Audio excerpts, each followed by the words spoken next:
Κατά την ανάγνωση της Διαθήκης, η μητέρα μου έδωσε στην αδερφή μου $30,000,000 σαν να ήταν μια απλή ευγενική προσφορά. Δεν έλαβα τίποτα. Ούτε φάκελο, ούτε επιταγή, ούτε καν μια ματιά. Με κοίταξε κατάματα και είπε: «Αυτό είναι οριστικό».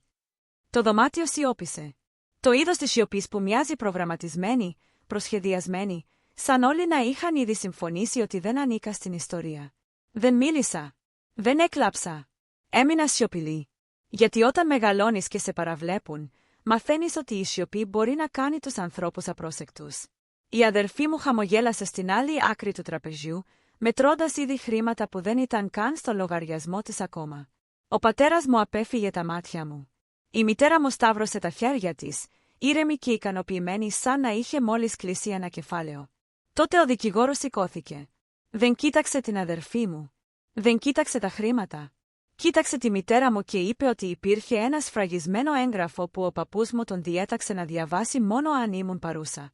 Αυτή ήταν η στιγμή που όλα άλλαξαν. Το όνομα μου είναι Χάνα Μίλερ και ήμουν 31 ετών όταν η οικογένεια μου αποφάσισε σε ένα μονόκλινο δωμάτιο ότι δεν άξιζα τίποτα στα χαρτιά. Η αίθουσα συνεδριάσεων ήταν κρύα με αυτόν τον ήσυχο και επαγγελματικό τρόπο που φαίνεται να προτιμούν οι δικηγόροι. Ένα μακρύ ξύλινο τραπέζι, εμφιαλωμένο νερό που κανείς δεν άγγιξε. Ένας ορίζοντας της πόλης πλαισιωμένος τακτοποιημένα από το παράθυρο σαν να μας υπενθύμιζε ότι η ζωή έξω από αυτό το δωμάτιο θα συνεχιζόταν ομικρόν με τόνο, τι και αν συνέβαινε μέσα σε αυτό. Η αδερφή μου η Έμιλι καθόταν απέναντί μου. Απόλυτα χαλαρή, με σταυρωμένα πόδια, το τηλέφωνο της μπρούμητα στο τραπέζι σαν να μην το χρειαζόταν πια. Η μητέρα μου, η Λίντα, καθόταν δίπλα της, με την πλάτη ίσια, το πηγούνι σηκωμένο, φορώντας το ίδιο ήρεμο χαμόγελο που χρησιμοποιούσε σε φιλανθρωπικές εκδηλώσεις. Ο πατέρας μου, ο Ρίτσαρντ, διάλεξε τη θέση που ήταν πιο μακριά από μένα. Ο δικηγόρος, ο Μάικλ Μπρούξ, καθάρισε το λαιμό του. «Λοιπόν, ξεκινήστε με τις κύριες διανομές», είπε, ανοίγοντας έναν χοντροφάκελο. Πριν προλάβει να συνεχίσει, η μητέρα μου έσκυψε μπροστά. «Δεν χρειάζεται να το παρατείνουμε αυτό», είπε απαλά. «Η κόρη μου η Έμιλι θα λάβει $30,000,000 από την περιουσία του πατέρα μου». Η Έμιλι άφησε μια μικρή, ελεγχόμενη ανάσα, προσποιούμενη ότι εξεπλάγει.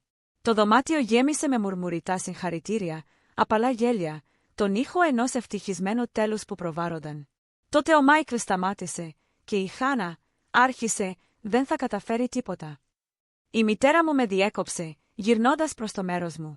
«Ο παππούς σου έκανε τις επιθυμίες του πολύ σαφείς. Διάλεξες το δικό σου μονοπάτι. Αυτό είναι οριστικό». Τα λόγια της προσγειώθηκαν ήρεμα, ακριβώς όπως τα είχαν εξασκήσει. Ένιωσα το σφιγμό μου αργό αντί για απότομο χτύπημα. Κανένα σοκ, καμία δυσπιστία, απλώς αναγνώριση.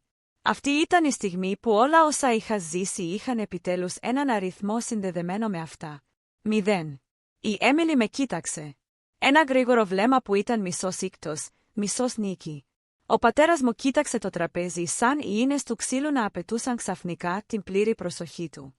Ο Μάικλ δίστασε. Μόνο για ένα δευτερόλεπτο. Το πρόσεξα επειδή και η μητέρα μου. «Υπάρχει κάποιο πρόβλημα?» ρώτησε. Ο Μάικλ έκλεισε τον φάκελο. «Μπορεί να υπάρχει», είπε ήσυχα. Και για πρώτη φορά εκείνο το πρωί, το χαμόγελο της μητέρας μου έσβησε. Για λίγα δευτερόλεπτα αφότου μίλησε ο Μάικλ, κανείς δεν κουνήθηκε. Ήταν το είδος της παύσης που διαρκεί περισσότερο από όσο θα έπρεπε, βαριά και άβολη, σαν ο ίδιος ο αέρας να περίμενε άδεια να κυκλοφορήσει ξανά. Η μητέρα μου ήταν η πρώτη που συνήλθε. «Δεν υπάρχει πρόβλημα», είπε, με τόνο κομμένο. Επαγγελματική, η φωνή που χρησιμοποιούσε όταν ήθελε μια συζήτηση να τελειώσει με τους δικούς της όρους. «Έχουμε ήδη χειριστεί όλα όσα έχουν σημασία. Ας μην το μετατρέψουμε σε παράσταση». Γύρισε προς το μέρος μου αργά, σκόπιμα, σαν να μου πρόσφερε μια τελευταία ευκαιρία να ντροπιάσω τον εαυτό μου. «Λοιπόν», ρώτησε, «έχεις κάτι να πεις?» «Χάνα», όλα τα βλέμματα στράφηκαν σε μένα. Αυτή ήταν η στιγμή που περίμεναν δάκρυα ή θυμό ή μια τρεμάμενη ομιλία για τη δικαιοσύνη και την οικογένεια. Η μητέρα μου πίστευε πάντα ότι τα συναισθήματα ήταν αδυναμίες που μπορούσες να χρησιμοποιήσεις εναντίον κάποιου αν περίμενες αρκετά. Της δεν έδωσα τίποτα. «Είμαι εδώ για να ακούσω», είπα ήσυχα. «Αυτό είναι όλο». Η Έμιλι συνοφριώθηκε. «Δραματουργής», είπε, αναγκάζοντάς την να γελάσει ελαφρά. Αυτό είναι η διάβολο. Απλώς πες ο μικρόν με τόνο ότι πρόκειται να πεις. Δεν χρειάζεται, απάντησα. Τότε το πρόσεξα. Η ανεπαίσθητη αλλαγή στο δωμάτιο. Ο πατέρας μου σταμάτησε να χτυπάει τα δάχτυλά του. Η Έμιλι μετακινήθηκε στην καρέκλα της, το γόνατο της αναπήδησε μια φορά πριν το ηρεμήσει. Τα μάτια της μητέρας μου στένεψαν ελάχιστα. Η σιωπή τους έκανε νευρικούς. Ο Μάικλ καθάρισε ξανά το λαιμό του, αλλά αυτή τη φορά δεν άνοιξε τον φάκελο μπροστά του. Αντίθετα, τον έκλεισε προσεκτικά, σαν να άφηνε κάτι στην άκρη.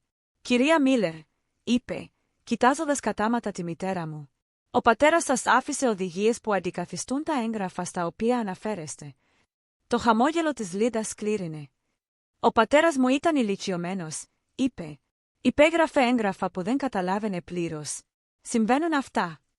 Ο Μάικλ έγνεψε μια φορά, αναγνωρίζοντας τη δήλωση χωρίς να συμφωνεί.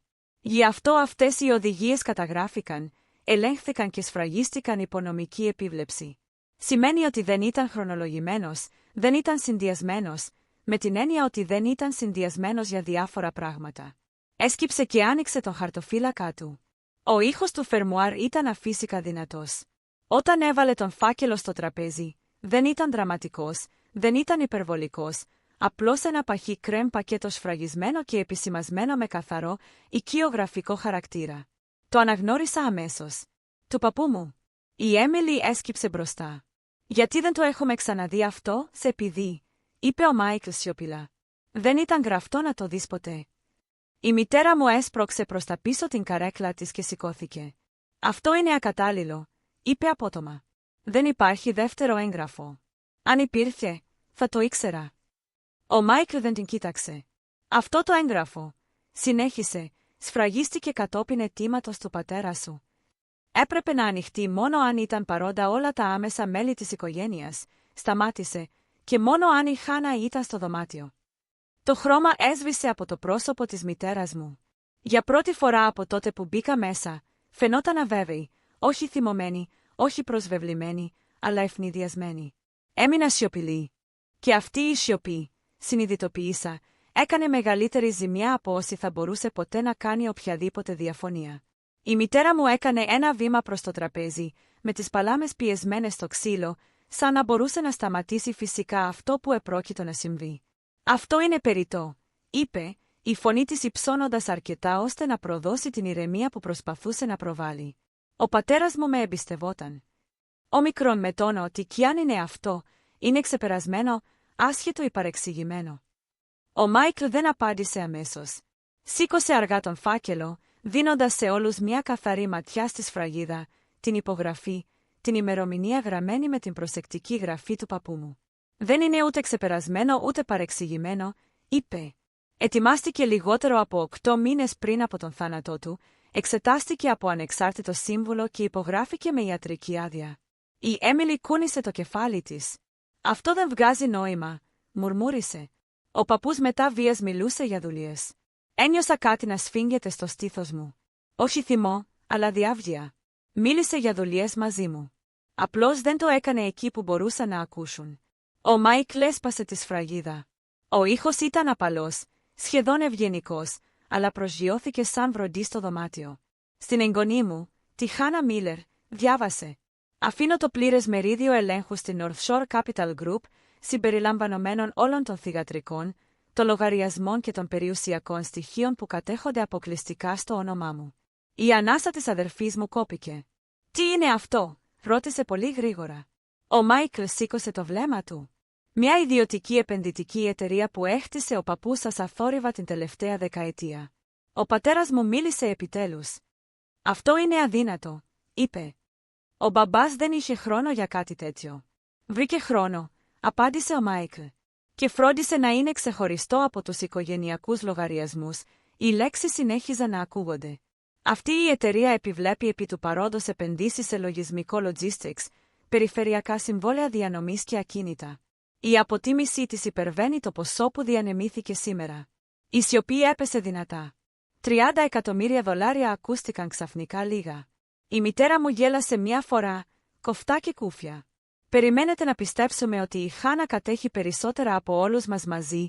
Ο Μάικλ την κοίταξε. Η ιδιοκτησία δεν είναι πεποίθηση, κυρία Μίλλερ. Είναι γεγονός. Κάνει ένα βήμα πίσω σαν να είχε μετακινηθεί το πάτωμα κάτω από τα πόδια της. Ήταν χειραγωγημένος. Είπε πιο δυνατά τώρα. Τον έστρεψε εναντίον μας. Δεν έχει ράψει.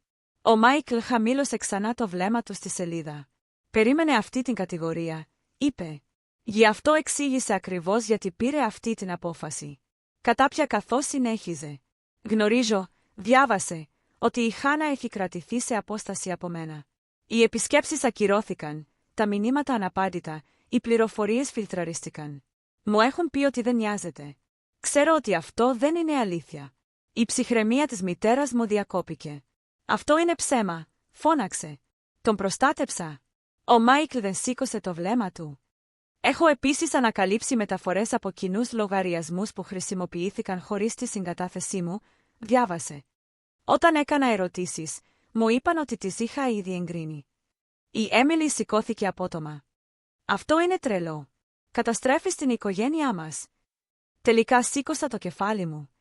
Όχι, είπα ήσυχα. Το έκανες πολύ πριν από σήμερα. Ο Μάικλ δίπλωσε προσεκτικά το έγγραφο. Υπάρχουν κι άλλα, είπε. Συμπεριλαμβανομένων αποδεικτικών στοιχείων που ο πατέρας σου επέμενε να παρουσιαστούν σε περίπτωση αμφισβήτησης αυτής της απόφασης. Η φωνή της μητέρας μου μετατράπηκε σε κάτι ακατέργαστο και αγνώριστο. Ποια αποδεικτικά στοιχεία? Ο Μάικλ έβαλε ξανά το χέρι του στον χαρτοφύλακα του και έβαλε μια μικρή μαύρη μονάδα στο τραπέζι. Μια ηχογραφημένη δήλωση, είπε με τα δικά του λόγια. Αυτή ήταν η στιγμή που η μητέρα μου σταμάτησε να διαφωνεί και άρχισε να πανικοβάλλεται. Κανείς δεν προσπάθησε να σταματήσει τον Μάικλ όταν άπλωσε το χέρι του για τη μικρή μαύρη μονάδα. Η μητέρα μου φώναζε λίγα δευτερόλεπτα νωρίτερα, αλλά τώρα στεκόταν παγωμένη, με το στόμα ελαφρώς ανοιχτό, σαν να την είχαν τελικά εγκαταλείψει οι λέξεις. «Δεν το παίζεις αυτό», είπε, με τη φωνή της αδύναμη, τεντωμένη. «Δεν μπορείς απλώς να μαστήσεις ενέδρα με κάποια ηχογράφηση». Ο Μάικλ την κοίταξε ήρεμα. Ο πατέρας σου ζήτησε να φανεί αυτό αν οι αποφάσεις του αμφισβητούνταν στην έτοιμη αγορά. Ο πατέρας μου μετακινήθηκε στην καρέκλα του. «Αυτό είναι περιττό», μουρμούρισε. «Ο μπαμπάς είχε καλές και κακές μέρες. Όλοι το ξέρουν αυτό». Ο Μάικλ δεν διαφώνησε. Απλώς γύρισε προς τον βοηθό που καθόταν στην άκρη του τραπεζιού. Εμφανίστηκε ένα λάπτοπ.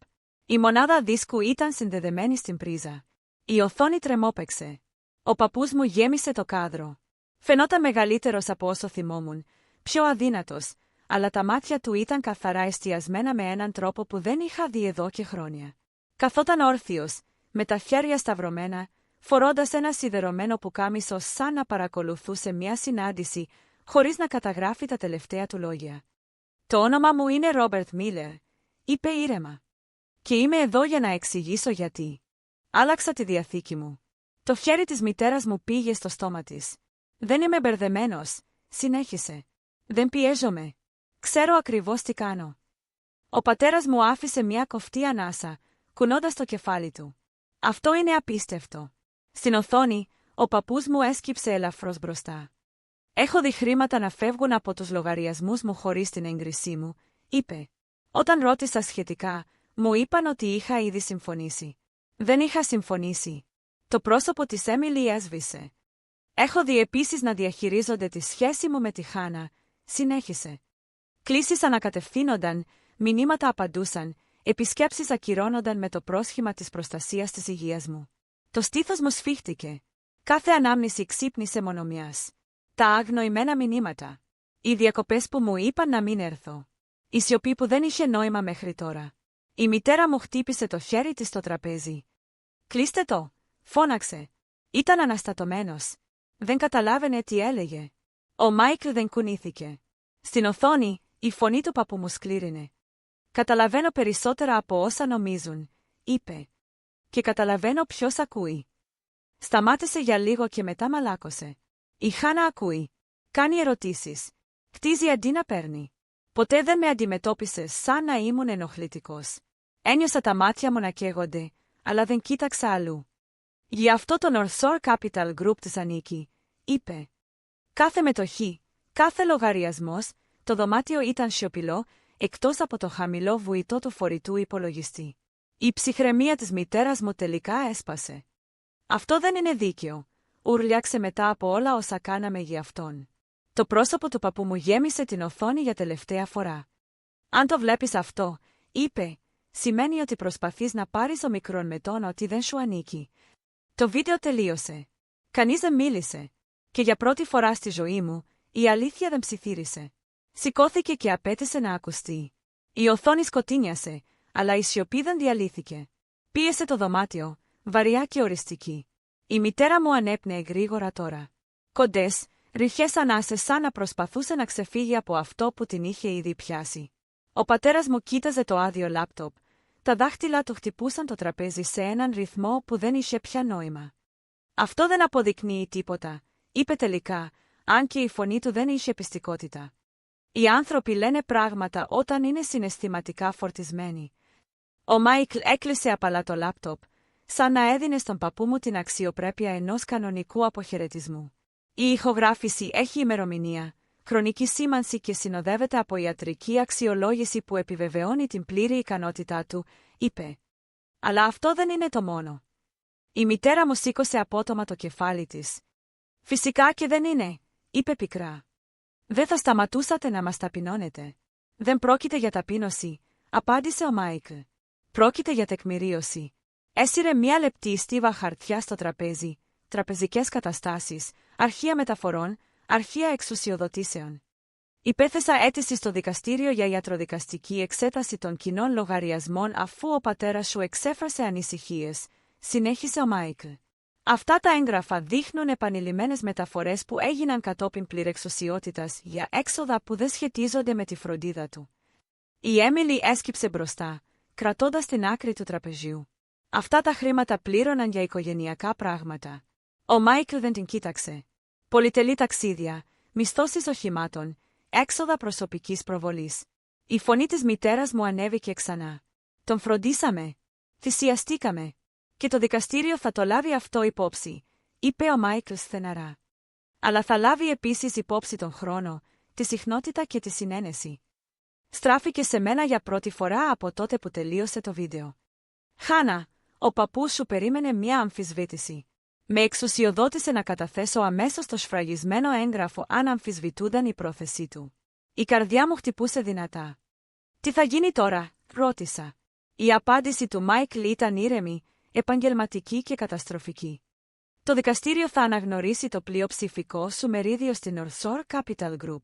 Αν αμφισβητηθεί η διαθήκη, αυτά τα αρχεία δημοσιοποιούνται. Η Έμιλι σφίχτηκε. Δημόσια, ο Μάικλ έγνεψε καταφατικά. Ναι, συμπεριλαμβανομένων των μεταβιβάσεων, της ηχογράφησης και των ιατρικών αξιολογήσεων. Η μητέρα μου βυθίστηκε πίσω στην καρέκλα της σαν να είχαν τελικά εγκαταλείψει τα πόδια της. Για πρώτη φορά, δεν διαφωνούσε. Δεν διέταζε. Υπολόγιζε. Και τότε συνειδητοποίησα ότι δεν επρόκειτο πια για αγάπη ή προδοσία. Επρόκειτο για αποδεικτικά στοιχεία. Και τα αποδεικτικά στοιχεία δεν ενδιαφέρονται για το ποιος σε μεγάλωσε. Ενδιαφέρονται μόνο για το τι μπορεί να αποδειχθεί. Δεν αμφισβήτησαν τη διαθήκη. Όχι επίσημα, όχι δημόσια. Ο Μάικλ υπέβαλε το σφραγισμένο έγγραφο την επόμενη εβδομάδα μαζί με την ηχογράφηση, την ιατρική έγκριση και την προκαταρκτική οικονομική αξιολόγηση. Μόλις τα έγγραφα μεταφέρθηκαν από την αίθουσα συνεδριάσεων στο δικαστικό σύστημα, η εμπιστοσύνη στην οποία ζούσαν οι γονείς μου για δεκαετίες άρχισε να εξατμίζεται. Αυτό που ακολούθησε δεν ήταν δραματικό. Δεν υπήρχαν φωνές, ούτε τελικές αντιπαραθέσεις, μόνο συνέπειες. Διορίστηκε ένας ιατροδικαστής για να ολοκληρώσει τον έλεγχο που είχε ζητήσει ο παππούς μου πριν πεθάνει. Γραμμή προς γραμμή, χρόνο με το χρόνο, η ιστορία που οι γονείς μου είχαν ελέγξει τόσο προσεκτικά μεταφράστηκε σε αριθμούς που δεν έλεγαν ψέματα. Έξοδα δικαιολογημένα ως οικογενειακές ανάγκες. Μεταφορές που χαρακτηρίστηκαν ως προσωρινές. Εξουσιοδοτήσεις που διεκδικήθηκαν αλλά ποτέ δεν τεκμηριώθηκαν. Η αλήθεια δεν εκρήγνεται. Συσσωρεύτηκε. Η Έμιλι σταμάτησε να δημοσιεύει στο διαδίκτυο σχεδόν εν μία νυχτή. Τα ταξίδια εξαφανίστηκαν πρώτα, μετά οι συνεργασίες. Οι μάρκες που κάποτε την καλούσαν καθημερινά σιώπησαν, μετά απόμακρες, μετά απρόσιτες. Η προσεκτικά επιμελημένη ζωή της δεν κατέρευσε σε μια στιγμή. Απλώς σταμάτησε να χρηματοδοτείται. Οι γονείς μου πούλησαν το σπίτι μέσα σε 3 μήνες. Αυτό με το τέλειο γκαζόν και τις φωτογραφίες των διακοπών που ήταν στημένες στα μπροστινά σκαλιά. Αυτό που η μητέρα μου άρεσε να αποκαλεί κληρονομιά μας. Μειώθηκαν αθόρυβα, μακριά από την πόλη όπου οι άνθρωποι είχαν αρχίσει να κάνουν άβολες ερωτήσεις. Δεν με πήραν τηλέφωνο για να μην ζητήσουν συγγνώμη, για να εξηγήσουν, ούτε καν για να διαφωνήσουν. Και για πρώτη φορά, η σιωπή τους δεν ήταν κάτι που μου έκαναν. Ήταν κάτι που επέλεξα να δεχτώ. Υπέγραψα τα τελικά έγγραφα μόνος μου. Χωρίς οικογενειακούς μάρτυρες. Μόνο ο Μάικλ, ένας υπάλληλος, και το σταθερό βάρος ενός στυλό στο χέρι μου. Όταν τελείωσα, ο Μάικλ έγνεψε μια φορά. «Δεν έχουν καμία νομική αξίωση στα περιουσιακά σου στοιχεία», είπε. «Όχι τώρα. Όχι ποτέ». Ένιωσα κάτι να χαλαρώνει στο στήθος μου. Όχι ακριβώς ανακούφιση, αλλά διάβγεια. Δεν απομακρυνόμουν από την οικογένειά μου. Προχωρούσα μπροστά χωρίς αυτούς. Μετακόμισα δυτικά 2 μήνες αργότερα. Όχι για να εξαφανιστώ και να μην ξεκινήσω από το τίποτα, αλλά για να ξεκινήσω από την αρχή με τους δικούς μου όρους. Το Σιάτλ μου φάνηκε σωστό. Αρκετά μακριά για να αναπνεύσω, αρκετά κοντά στη δουλειά. Η Northshore Capital Group είχε ήδη ένα μικρό γραφείο εκεί. Μια χούφτα άνθρωποι που έκαναν σιωπηλά πραγματική δουλειά πολύ πριν η οικογένεια μου μάθει καν την ύπαρξη της εταιρείας. Την πρώτη εβδομάδα, κανείς δεν με αντιμετώπιζε σαν κληρονομιά. Με αντιμετώπιζαν σαν ευθύνη. Υπήρχαν υπολογιστικά φύλλα για να εξετάσω, συμβόλαια για να καταλάβω, συνεργάτες που ήθελαν να μάθουν αν μιλούσα σοβαρά ή απλώς ένα άλλο όνομα σε ένα έγγραφο. Το καλωσόρισα αυτό. Για πρώτη φορά στη ζωή μου, δεν με αξιολογούσαν για το πόσο καλά τέριαζα σε μια οικογενειακή εικόνα, αλλά για το αν έδινα προσοχή, έκανα τις σωστές ερωτήσεις και ακολουθούσα τα όρια μου. Και το έκανα. Δεν κυνηγούσα με τα φλας. Εστιάζαμε στη σταθερότητα, βοηθώντας μεσαίες εταιρείες logistics να βελτιστοποιήσουν τις λειτουργίες τους, βοηθώντας τους περιφερειακούς διανομής να επιβιώσουν σε αγορές που δεν συγχωρούσαν λάθη. Θυμόμουν τη φωνή του παππού μου κάθε φορά που παίρναμε μια απόφαση. Να χτίσω κάτι χρήσιμο, κάτι που να διαρκεί. Δημιούργησα ένα μικρό ταμείο υποτροφιών στο όνομά του, αθόρυβα χωρίς ανακοινώσεις ή δελτία τύπου. Απλώς ευκαιρίες για φοιτητές που μου θύμιζαν λίγο υπερβολικά τον εαυτό μου. Περίεργοι, παραμελημένοι και υποτιμημένοι. Η Έμαλη μου έστειλε email μία φορά κατά τη διάρκεια εκείνου του πρώτου έτους. Χωρίς κατηγορίες, χωρίς απαιτήσεις, μόνο μερικές παραγράφους παραδεχόμενοι ότι δεν ήξερε ποια ήταν χωρίς την προσοχή, χωρίς τα χρήματα να εξομαλύνουν τα πάντα. Δεν απάντησα αμέσως. Όταν τελικά το έκανα, το κράτησα απλό. Ευγενική αλλά σταθερή. Δεν ήμασταν εχθροί, αλλά ούτε και κοντά. Όχι ακόμα. Όσο για τους γονείς μου, ξεθόριασαν στην απόσταση και τις φήμες. Μια διαφορετική κατάσταση, μια μικρότερη ζωή, καθόλου έλεγχος. Και παραδόξως, αυτό ήταν αρκετό επειδή η ζωή που έχτιζα δεν απαιτούσε πλέον την αδειά τους για να υπάρξει. Για πολύ καιρό, πίστευα ότι το πιο δύσκολο κομμάτι της ζωής μου ήταν να με αγνοούν. Μεγαλώνοντας ως η κόρη που δεν τέριαζε στην εικόνα, αυτή που δεν είχε καλή απόδοση στο τσιού ούτε αντανακλούσε την εικόνα που ήθελα να παρουσιάσουν οι γονείς μου. Πίστευα ότι αν απλώς δούλευα σκληρότερα, παρέμενα πιο ήσυχη ή αποδείκνυα τον εαυτό μου πιο καθαρά, τελικά θα με έβλεπαν. Έκανα λάθος. Κάποιοι άνθρωποι δεν σε παραβλέπουν επειδή σου λείπει η αξία. Σε παραβλέπουν επειδή η αναγνώριση της αξίας σου θα απειλούσε την ιστορία που έχουν χτίσει για τον εαυτό τους. Αυτό που μου έδωσε ο παππούς μου δεν ήταν απλώς μια εταιρεία ή οικονομική ασφάλεια. Μου έδωσε προοπτική. Μου έδειξε ότι το να είσαι σιωπηλός δεν σημαίνει ότι είσαι ανίσχυρος και ότι η υπομονή μπορεί να είναι μια μορφή δύναμης όταν συνδυάζεται με προετοιμασία. Έμαθα ότι η οικογένεια δεν ορίζεται από το ποιος ελέγχει το τραπέζι όταν λαμβάνονται αποφάσεις. Ορίζεται από το ποιος προστατεύει το μέλλον σου όταν εσύ δεν είσαι στο δωμάτιο. Έμαθα επίσης κάτι πιο δύσκολο. Δεν χρειάζεται να μένεις σε χώρους όπου η αξία σου αμφισβητείται συνεχώς. Σου επιτρέπεται να φύγεις. Σου επιτρέπεται να χτίσεις κάτι νέο με ανθρώπους που δεν χρειάζεται να πιστούν ότι έχει σημασία. Αν ποτέ υπήρξα στο άτομο που το απέρριψαν, το υποτίμησαν ή το έχασαν σιωπηλά, να το θυμάσαι αυτό. Η αξία σου δεν εξαφανίζεται μόνο και μόνο επειδή κάποιος αρνείται να την αναγνωρίσει. Μερικές φορές το πιο ισχυρό πράγμα που μπορείς να κάνεις είναι να μην μιλάς πιο δυνατά. Είναι να κάνεις ένα βήμα μπροστά, ήρεμος, προετοιμασμένος και άφοβος όταν η αλήθεια επιτέλους έχει χώρο να υποθεί.